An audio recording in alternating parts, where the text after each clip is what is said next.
Welcome to Ball Talk Deep, where we talk deep about ball. You got your host Andrade and Irwin back at it again. Drop a like and a sub before we get into it. And today we're talking about LeBron motherfucking James. LeBron James. And guys, don't criticize us on the LeBron topics. If you check out the whole channel, we actually do not talk about LeBron a lot. So just a heads up for any new viewers, old viewers, whatever viewers. But we had to bring this up because LeBron James, King James, has won his fourth championship.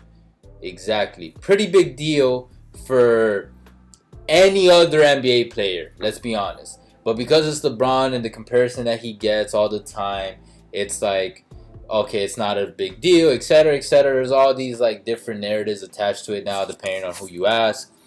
But we've been thinking, like, has LeBron caught up to Michael Jordan with his fourth championship? No, absolutely not, man. Absolutely not? Absolutely not. Because you're right, he surpassed Michael Jordan. Yo, shut the fuck up, man. Fuck out of here. That's a joke, guys. Just letting y'all know. Okay, Nick Wright Jr.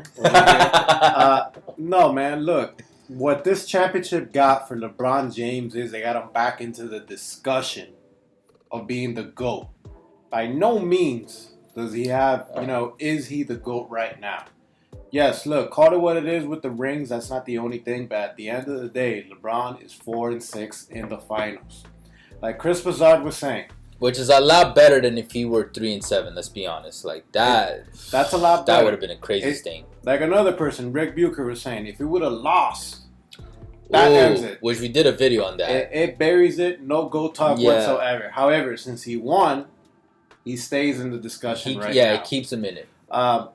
And look, there's a couple factors. Chris Broussard, he brought up in a very good point, being that when Jordan started winning, in the mid-90s, when he got to his stride, let him know. Nobody had a chance. Nobody won, guys. Nobody had a chance in the NBA. Nobody. Naughty. You know what happened? When the Rockets won the two championships in the middle of the 90s, what happened? He went to go fucking play baseball. He went to go play baseball. Whole other sport.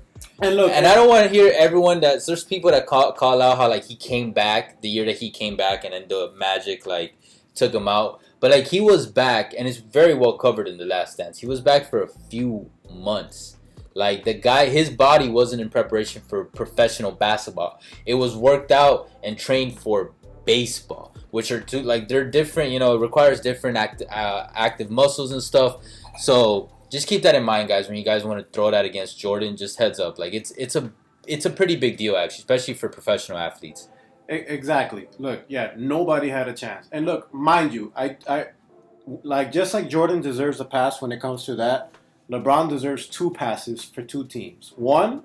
No, he deserves one pass. I say two passes. Nah, you tripping. You hear me out. One, the 2007 Cavaliers. Yes. Nobody would be able to let alone advance that team to the finals. Yes. The way how LeBron did. The second pass would be when they met back when he went back to the Cavaliers, when it was just pretty much LeBron by himself and Matthew Dellavedova versus Golden State versus Curry versus Clay versus Draymond versus Iggy. But there was no KD. Yeah, but that was 3 stars versus 1 star. Mm-hmm. You're not. No, come on, man. Dellavedova. Come on, man.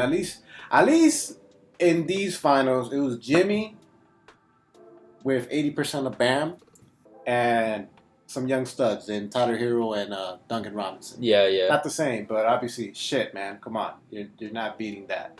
So I'll give LeBron 2 passes when it comes to that. But at the end of the day, on the other healthy years that he's had.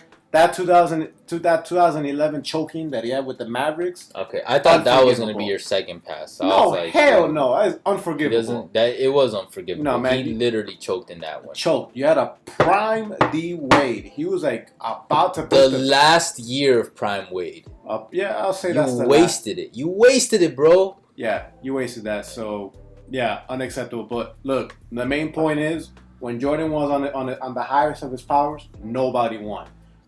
When LeBron was in the highest powers, yes, he was able to. Nobody in the East had a chance. Ask Toronto that question.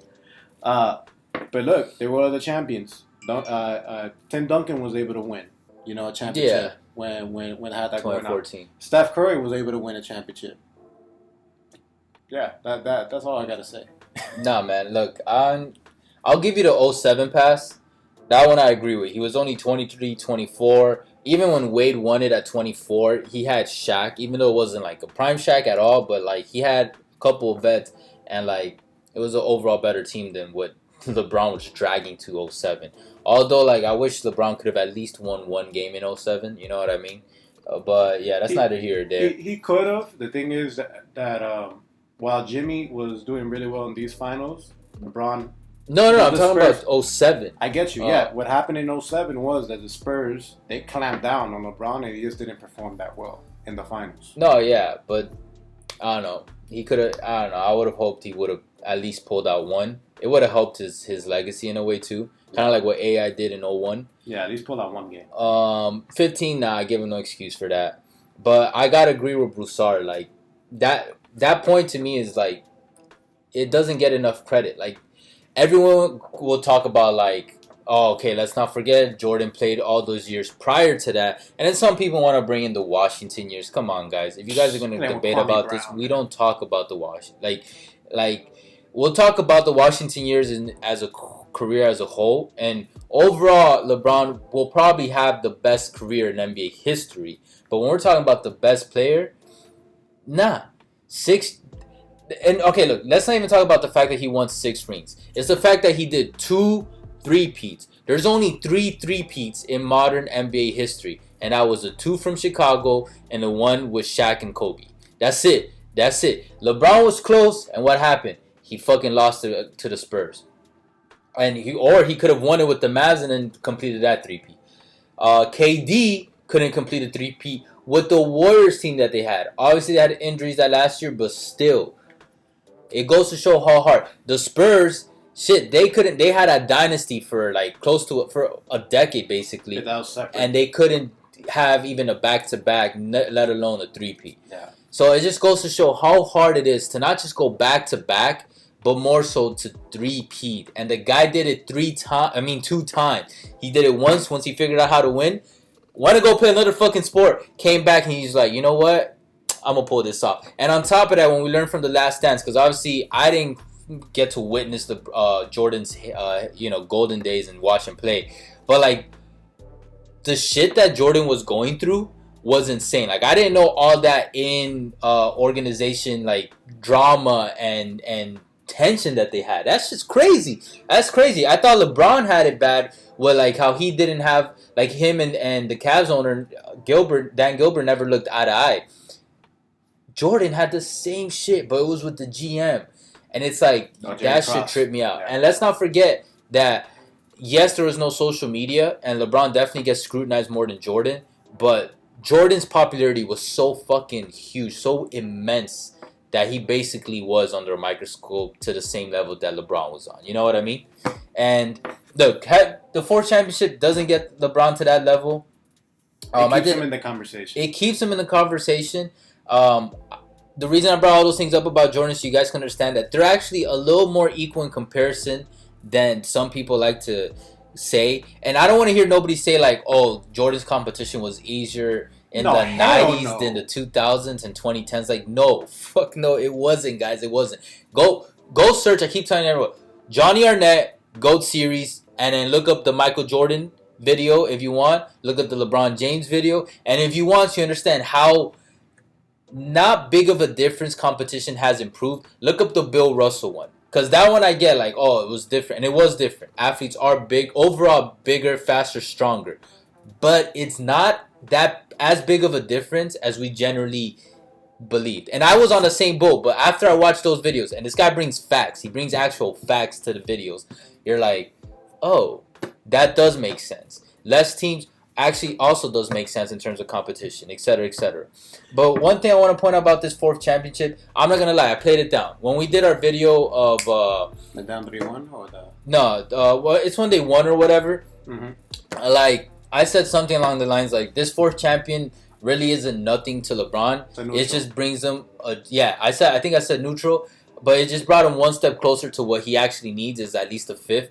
But I'm gonna say I was a little off with that take. This championship, overall, it is that, but it is pretty special. And even though it doesn't bring him, it brings him closer to MJ, but it doesn't match him with MJ. it does solidify his spot as a top 5 and probably top 2 to 3 for those who want to argue back and forth I say top 5 spot in NBA history. And it's because with this championship, LeBron is the first player in NBA history to win Finals MVP with 3 different NBA teams. And we can do a whole video and rant about that, but that is very special because it goes to show that this individual, it wasn't just because he had a Phil Jackson like coach where people bring up with Mike, and I understand that. It wasn't because he stuck with one organization and they always built around him. Like, this guy went to 3 different teams and has succeeded in 3 different teams. And they were all not fucking high ranking teams until he got there. They were all like in the middle or below until LeBron James got there. It's in like that is something that he deserves more credibility on. Yeah, because the Heat, they were getting knocked out in the first round. Yeah, round. Wade was fucking flunking. The Cavs, dumpster fire. Dumpster fire. Lakers, they were a dumpster fire. You know, it was an embarrassing. After Kobe, got injured and retired and stuff, they're a lottery team. Shit, even Kobe was embarrassed for the Lakers. But you know what?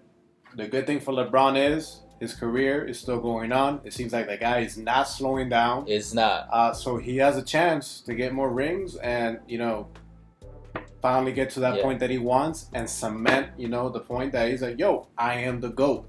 No, him going to the Lakers was a phenomenal choice. And then the 4th chip also, natural NBA fan, like the overall NBA fans probably won't think about this too much, but it tied the Lakers to the Celtics for most championships in NBA history.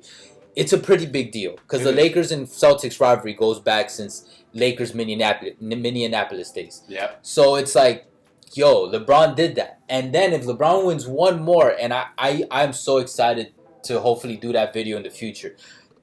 LeBron's 5th championship may go down as one of the greatest 5th championship titles for any NBA player because it would close the discussion for him to at least be the top 2 player, the 2nd best player in NBA history, in my opinion.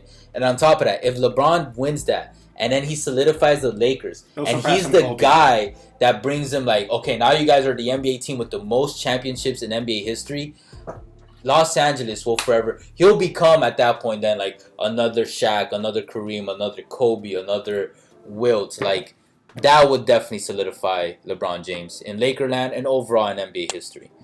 Yeah, but we'll see what happens. I can't wait. I can't wait either. It is a lot harder, though. I'll tell you that much, man. This NBA season, it's going to be lit. Man, I'll tell you guys, hey, look, we appreciate the love and the hate. You guys already know. You can catch us on Twitter, on Insta, on TikTok, on Ball Talk Deep, where we talk deep about ball. We're going to catch you guys soon, but for now, later. Take care.